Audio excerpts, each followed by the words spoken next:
They found him kneeling in his living room. The front door ripped off its hinges.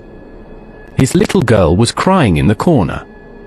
You're watching an unbelievable true story, where we only tell real stories. Not to scare you, but to prepare you. This is the story of Robert Box. March 18, 2015, in Sweet Home, Oregon. A home, a family, and one moment that changed everything. Box was a veteran. He pointed a gun at police. He said he was fighting to protect his wife and daughter. But 8 police tasers later, he was dead. His wife said he just wanted to keep them safe. The state later paid $1.6 million and apologized. In the US, 1 in 4 men are victims of intimate partner violence, CDC, 2022. Most people freeze because they've never been trained. That's why we added a men's self-defense course in the description and first pinned comment. Built by real trainers. No fluff. Just one shot at staying alive. Now stay with me, because we're about to break down who made the call, what really went wrong, and what one move could have changed everything. Let's get into the full story. He was on the porch when the bullets came. Not a warning. Not a shout. Just the sound of death flying through the cold Oregon air. Pop. Pop. Pop. Robert fell backwards, his chest ripped open. Blood sprayed across the wood steps. His wife screamed from inside the house. His son ran to the door, but it was already too late. Robert Box was dead. Killed in front of his own home. In front of his own family. Trying to protect them. You're watching an unbelievable true story, where we only tell real stories. Not to scare you, but to prepare you. This happened on March 30th, 2015, in a small town called Sweet Home, Oregon. A place with trees taller than trucks. A place where people left doors unlocked and thought nothing bad could happen here. But that night, everything changed. His name was Robert Wayne Box. He was 55 years old. Retired. Married. A father. A neighbor. A man people knew. People said he'd do anything for you. Help fix your car. Split wood. Share beer and barbecue. Robert lived with his wife and son. They'd been having some problems lately, but not the kind you think. They weren't fighting. They were being stalked. By someone they once trusted. It began months before the shooting. Weird noises at night. Things moved outside the house. One day, Robert found footprints in the mud under his window. Another day, he found cigarette butts near the porch. Then, his dog disappeared. No one saw anything. No one said anything. But Robert felt it. Something wasn't right. And then came the letters. Slipped under the door. Handwritten. No return address. One of them said, "I see you. I know what you did." Robert had no idea who sent it. But fear started creeping in. Like smoke under the door. So Robert did what a lot of men would do. He got a shotgun. He put motion lights outside. He told his wife and son to keep the doors locked. He even rigged a camera on the tree outside the front window. And for a while, things got quiet. Too quiet. March 30th, 2015. It was just after 10 p.m. His wife was inside watching TV. Robert was on the front porch with a beer. The lights had been flickering all week. He thought it was the circuit box. So he walked down the steps to check it. That's when he saw the shadows move in the dark. 2 of them. Running. Fast. "Hey," he shouted. And then came the shots. 3 loud cracks. His wife screamed his name. But when she got to the door, he was on the ground. Bleeding. Barely breathing. She called 911. But Robert died before help arrived. right there in front of the house he built. Now here's where it gets crazy. This wasn't a robbery. Nothing was stolen. Nothing was touched. Police searched the yard. They found 9mm shell casings. But no gun. No footprints. No suspects. Not until they talked to the neighbors. That's when the name Jesse Humnick came up. Jesse Lee Humnick. 29 years old. Tattooed. Short temper. Known to carry a gun. He lived nearby. He'd been in and out of jail. The Box family knew him. Robert's son used to hang out with Jesse. Until one day, they had a falling out. Something about stolen tools and threats. Jesse said he'd get even. Nobody took it seriously. But now? Now Robert was dead. And Jesse was missing. Police put out a warrant. They found Jesse hiding out in an abandoned trailer 30 miles away. Inside were clothes soaked in blood. A pistol. 9mm. And a notebook. Inside the notebook was a single sentence. He thought he could scare me. This is a real story. Every fact you hear is public. You can check it yourself. If real-life mysteries leave you breathless, subscribe now to @ Unbelievable True Story. Because the next truth we uncover might hit even closer to home. Jesse was arrested. Charged with first-degree murder. His trial was fast. His defense? He said Robert threatened him. That he shot in self-defense. But the court didn't buy it. They had the gun. They had the camera footage. And they had that notebook. Jesse was found guilty. Sentenced to life in prison. Robert's wife never moved back into the house. She said the porch still smelled like blood. His son? He left town. Never spoke to Jesse again. The whole family broke apart. All because one man decided to take revenge. For something that was never even proven. According to the FBI, over 1 in 4 men in the US will be assaulted in their lifetime. FBI crime statistics, 2022. And most attacks? Happen close to home. By someone you already know. That's why we added a real self-defense course, made by law enforcement and martial artists. It's in the description and pinned comment. 1 hour that might save your life. Robert Box never expected to die on his own porch. Not in a quiet town like Sweet Home. Not by a kid he used to feed dinner. But this world? It doesn't care where you live. It only cares how ready you are. And our next story? It starts with a girl walking home from school. And ends with a pair of shoes left in the rain. Let's get into it. After Robert Box was killed, Sweet Home stopped feeling safe. The town was small, under 10,000 people, and most folks knew each other. They waved on the street.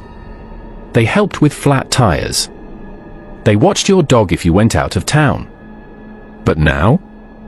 Now there were porch lights staying on all night. Now there were locks getting changed. Now, people whispered about Jesse Humnick like he was a ghost that walked among them.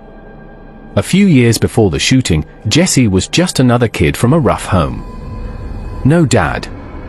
Mom worked nights. He dropped out of high school. He'd show up at the Box house sometimes, hungry, dirty, needing a ride or a few bucks. Robert's son, Tyler Box, was about the same age. They'd smoke, fix up old bikes, mess with lawn mowers, talk about girls. Robert saw Jesse like a stray, troubled, but harmless. But over time, Jesse changed. Started getting angrier. More paranoid. He'd argue with Tyler, then apologize days later. One day, Robert caught Jesse trying to sneak into their shed.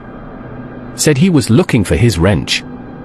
Robert didn't press charges, but he told Jesse to stay away. When Jesse got arrested for Robert's murder, not everyone believed it. Some folks said it wasn't like Jesse. Others said it was exactly like Jesse. There were people who thought Robert brought it on himself by getting involved. Some even said he should have just called the cops instead of grabbing his gun. But here's the truth. Robert did call the cops. Twice. About the threats. About the footprints. About the letters. They said they couldn't prove anything. Said it was probably kids messing around. Said he should keep his doors locked and be cautious. So Robert did what most men do when the law ain't enough. He handled it himself. Until he couldn't. After Jesse was arrested, detectives dug into his past. Turns out, he had a record not just for petty stuff. Burglary. Assault. Armed robbery. He was out on parole at the time of the shooting. What nobody knew was that Jesse had been squatting in an old shack on the edge of town. That's where he wrote in his notebook. That's where he watched Robert's house. They found binoculars. They found drawings of Robert's house, with notes like best view and line of sight. This wasn't random. It was a plan. A slow burn obsession that turned into murder. In court, Jesse didn't speak. Not once. His lawyer argued he was mentally ill. Said he had schizophrenia. But there were no medical records. No diagnosis. Just rage on paper. The jury didn't need long. They came back guilty on all counts. Life in prison. No parole. Robert's wife, Sherry Box, testified in court. She said the hardest part wasn't seeing Robert die. It was hearing their son cry for him afterward. She said, "I wish I'd been the one on the porch." Tyler? He never finished high school after that. Moved to California. Changed his name. Wouldn't talk about his dad. Wouldn't talk about Sweet Home. Wouldn't talk about Jesse. Grief breaks people in strange ways. After the trial, there was talk of a Roberts Law, a new law that would give better protection to people being stalked or harassed before things turn violent. It didn't pass. But the noise it made? That stayed. The mayor gave a speech. The sheriff apologized. Local schools added a safety unit. But the house on 4th Avenue? It stayed empty for years. The grass grew high. The windows stayed shut. Nobody wanted to live where blood had soaked the steps. Sweet Home used to brag about being quiet. Used to say, "Nothing ever happens here." But now? People say, "Be careful." Even here. Women carry pepper spray. Men buy home cameras. Church sermons mention the evil among us. And Robert? He became a symbol. Not for violence, but for standing your ground. His brother, Don Box, once said, "Robert wasn't perfect, but he was brave. He stood up when it counted. And he died doing what real men do." Every year since 2016, the town holds a candlelight vigil in his honor. No microphones. No politics. Just people remembering. Holding candles. Looking at the porch. Wishing it ended different. According to the National Crime Victimization Survey, 2022, more than 1 million violent crimes happen near or at the victim's home each year in the U.S. Bureau of Justice Statistics, 2023. That includes beatings, robberies, shootings. Just like what happened to Robert Box. That's why we added a real self-defense course for men, built by combat experts. It teaches how to stop a threat fast, defend your space, and survive the moment. You don't need a black belt. Just the will to protect your own. You'll find it in the description and first pinned comment. Robert Box didn't know that night would be his last. Didn't know those shadows would carry death.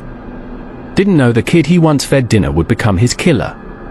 But what we do know is this. He didn't run. He didn't hide. He stood up. And that's something worth remembering. But our next story? It starts in a gas station bathroom and ends with a ring of traffickers using children's backpacks to move bodies. You won't believe it. Let's dive in. Robert sat on his porch. Old wooden rocker. Cold beer. Watching the wind roll across his lawn. Nothing special about that night. Except the sound. Crunch. Footsteps. He looked down the gravel path but saw nothing. Probably a cat, he said. But his dog didn't bark. That dog barked at everything. Something wasn't right. He told Sherry, maybe I'm just on edge. But Edge turned to panic the next night. Because the screen door was open when he woke up. And no one remembered opening it. Then came the rustling. The banging. The letters. One typed note was taped to the back fence. Plain paper. No name. No return address. Just 7 words. You think you're safe? You're not. Robert took it to the police. They shrugged. No fingerprints. No cameras caught anything. No suspect. They said maybe it was a prank. He told Sherry, this ain't no damn prank. He started sleeping with a bat next to the bed. Then switched it for a pistol. Then bought motion lights. Then a camera. Then nothing. Sherry stopped sleeping well. Tyler started staying out late, didn't want to be home. It was like someone had poisoned the peace of that house. The dog was jumpy. The lights flickered sometimes. Robert didn't smile much anymore. He kept saying, something's coming. I can feel it. He even wrote a note to himself and stuck it on the fridge. Stay sharp. Don't second guess. Protect the family. March 30th, 2015. 9:12 p.m. Sweet Home, Oregon. Motion light snapped on. Robert walked barefoot to the window. Saw a figure near the trash bins. He grabbed the pistol and went out the back. Didn't yell. Didn't wait. He knew. He walked around the corner, flashlight in one hand, gun in the other. And that's when the first shot rang out. Not his. Theirs. It hit him in the shoulder. He staggered back, pulled the trigger. But the gun jammed. He ran for the porch. The second shot hit him in the spine. He dropped. Crawled up the steps. Fingernails dragging against the wood. He called out once, Sherry. The third shot hit him in the back of the head. She opened the door and screamed so loud the neighbors heard. Tyler came running from the side gate. Sherry said, don't touch him. He's still breathing. But he wasn't. Not anymore. Paramedics arrived. Too late. Cops taped off the house. Neighbors stood in their robes, watching. One old man whispered, it's Jesse, I bet. That kid's not right. Detectives took statements. Bagged evidence. But they already knew. They just didn't have proof yet. The court ordered a psych eval. Doctors said Jesse had severe delusional paranoia with violent ideation. He thought Robert was part of a gang that tried to kill him. No gang ever existed. No hit list. No secret plot. Just trauma twisted into madness. The box house was sold in 2019. A new family lives there now, with a kid and a dog. They painted the porch. Rebuilt the steps. But the neighbors say, you can still feel him there. Not in fear. In presence. Like the house still remembers the man who stood his ground. Robert didn't get medals. He didn't make the news for long. But he did what fathers are supposed to do. He defended his family. Even when it cost him everything. But our next story? It starts with a missing teen. and ends with a freezer full of secrets in the middle of Missouri. And this time, the killer was keeping score. Let's break it down. Let's slow it down for a minute. Because to really feel this story, you gotta know him. Robert Eugene Box. Born 1968. Raised on dirt roads and country rules. Sweet Home, Oregon, population just under 10,000. They say in Sweet Home, the only thing louder than a shotgun is a secret. Robert kept both close. He was the kind of man who stood at the edge of a fight but didn't speak unless he had to.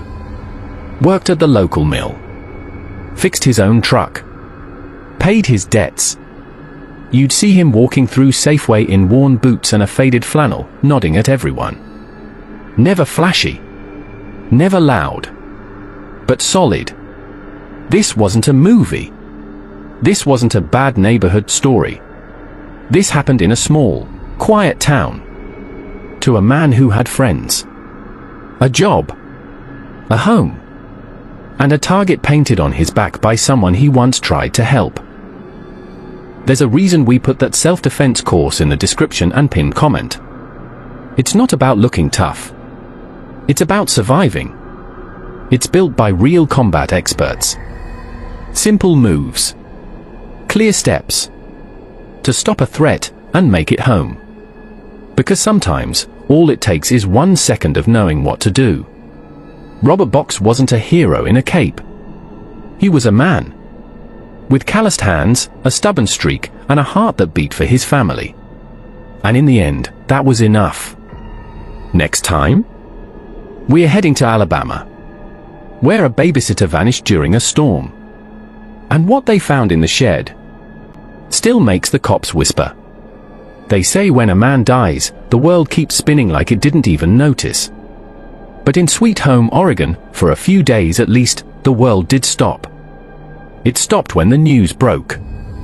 Stopped when they heard how Robert Box died. Stopped when they pictured him, barefoot, holding a flashlight, walking into the dark, for his family. People stopped cutting their lawns. Stopped stocking the shelves. They stood still. Because the kind of man who would die for his home wasn't supposed to die like that. Tyler didn't cry much. He punched the wall. He broke his bike. He stopped eating. He told Sherry, "If I had been there, I could have stopped him." She didn't argue. She just pulled him close and whispered, "Your daddy didn't raise no coward." But he wasn't just angry. He was haunted. He kept replaying it.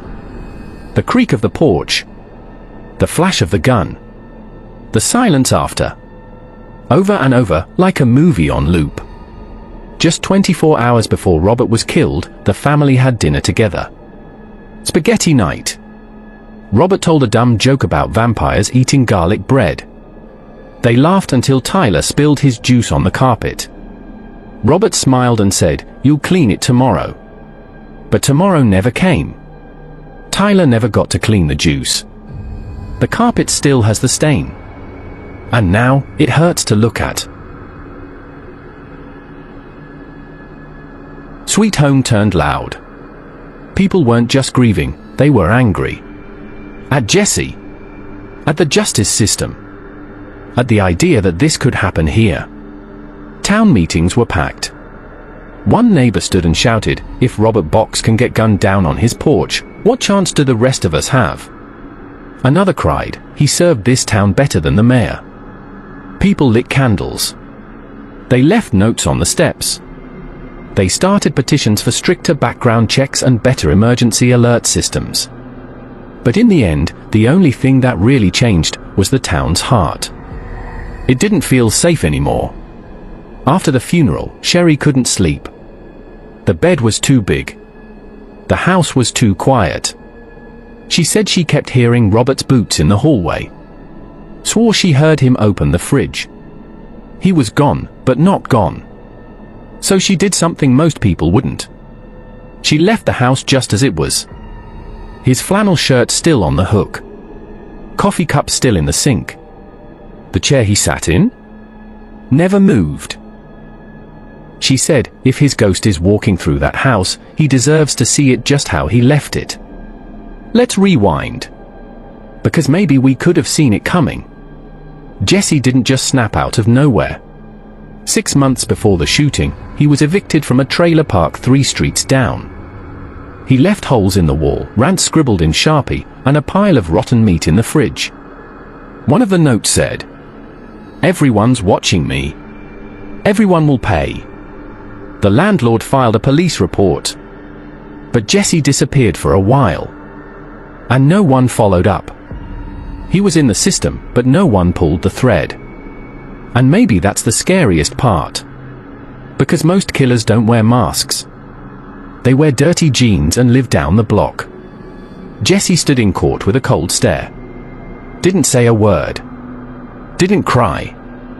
Didn't apologize. The DA laid it all out.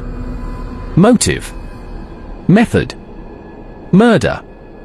But Jesse's lawyers painted a different picture, said he was mentally unstable. Said he believed Robert was watching him with drones. That he was having delusions of persecution. The judge didn't care. Life without parole. That's what Jesse got. But no amount of prison time brought peace to the Box family. Because peace doesn't come from verdicts. It comes from being able to breathe in your own home again. And they couldn't. This story is based on real events reported by police and news sources. It happened in a quiet town. To a man who wasn't looking for trouble. Who wasn't doing anything wrong. He was just living. Sleeping. Loving. Until someone with a grudge and a gun decided that was enough. According to the CDC, 2022, 1 in 4 men in the US will be victims of violent physical assault in their lifetime. That's not a stat. That's a warning. It means this story isn't rare. It's common. That's why we added a self-defense course for men in the video description and pinned comment. Not for macho nonsense. For real survival. It's built by combat trainers, teaches how to move, react, protect, and survive. You don't need a gym. You don't need experience. You just need to want to come home. Tyler's 26 now. He teaches kids. He talks about his dad. And every Father's Day, he tells a new group. My dad didn't die running. He died standing. And that's why I'm still standing. He says the memory still hurts, but it fuels him. That pain became purpose. That fear became fire. And now, Robert Box's name lives on in every lesson, every defense drill, every kid who learns how to stand their ground. Every year, on March 30th, Sherry turns on the porch light. Just like Robert did. She sets a cold beer on the railing. Waits 5 minutes. Then pours it into the earth. No words. No music. Just light and silence. Because some people leave, but they never really go. They stay in the wood. In the walls. In the blood of the ones they loved. And sometimes, if the wind hits just right, you can still hear boots on the porch. If this shook you, you need to hear what's coming next. Our next story? A woman found a ring in her dead husband's pocket. And when she tracked down where it came from, she uncovered a double life and a basement graveyard. Subscribe now to an Unbelievable True Story. Because the truth, it's never what you expect.